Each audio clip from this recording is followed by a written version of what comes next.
Welcome to World Video. Albert Einstein, एक ऐसा नाम जिसने भौतिकी की दुनिया को एक नई दिशा दिखाई। उनके विचारों ने न केवल विज्ञान को बल्कि पूरे मानव समुदाय की सोच को बदल दिया।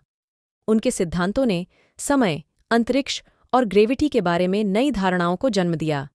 इस निबंध में हम अल्बर्ट आइंस्टीन के सिद्धांतों पर विस्तार से चर्चा करेंगे और उनके महत्व को समझेंगे। अल्बर्ट आइंस्टीन का जन्म 14 मार्च 1869 को जर्मनी के उल्म शहर में हुआ था। उनके पिता का नाम हरमन आइंस्टीन था, जो एक व्यापारी थे, और माँ का नाम पॉलीन था। बचपन से ही आइंस्टीन की बुद्धिमत्ता और रुचि भौतिकी की ओर थी। उन्होंने अपने जीवन के दौरान अनेक महत्वपूर्ण खोज की। आइंस्टीन के विचारों ने न केवल विज्ञानियों को प्रेरित किया, बल्कि उनके द्वारा दी गई सिद्धांतों ने समाज की सोच को बदल दिया। उन्होंने अपनी खोजों और सिद्धांतों को साझा करके भौतिकी के क्षेत्र में एक अद्वितीय योगदान दिया। अल्बर्ट आइंस्टीन का सबसे प्रसिद्ध सिद्धांत है सापेक्षता का सिद्धांत। इसे 1905 में प्रकाशित किया गया था।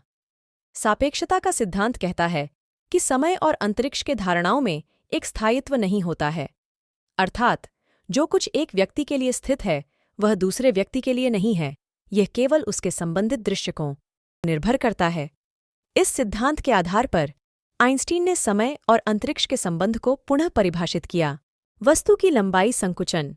इसका मतलब है कि जब कोई वस्तु बहुत तेज गति से चलती है तो उसकी लंबाई और आयतन छोटे हो जाते हैं। सापेक्षता का सिद्धांत के प्रमुख विचारक सापेक्षता का सिद्धांत का मुख्य विचारक अल्बर्ट आइंस्टीन थे। उन्होंने यह सिद्धांत 1905 में प्रकाशित किया था। उनके विचार और खोज ने भौतिकी के क्षेत्र में एक नई धारा खोल दी। आइंस्टीन के सिद्धांतों का महत्व। आइंस्टीन के सिद्धांतों का महत्व बहुत अधिक है।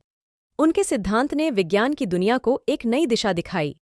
उनके सिद्धांतों के आधार पर नए उपकरण अल्बर्ट आइंस्टीन एक ऐसे वैज्ञानिक थे जिनका योगदान विज्ञान की दुनिया में अद्वितीय है। उनके सिद्धांतों ने हमें समय, अंतरिक्ष और ग्रेविटी के बारे में नई जानकारी प्राप्त करवाई है। उनका योगदान भौतिकी के क्षेत्र में अत्यधिक महत्वपूर्ण है और उन्हें सच्चे में मानवता के लिए एक महान व्यक्ति के रूप में स्मरण किया जाता है।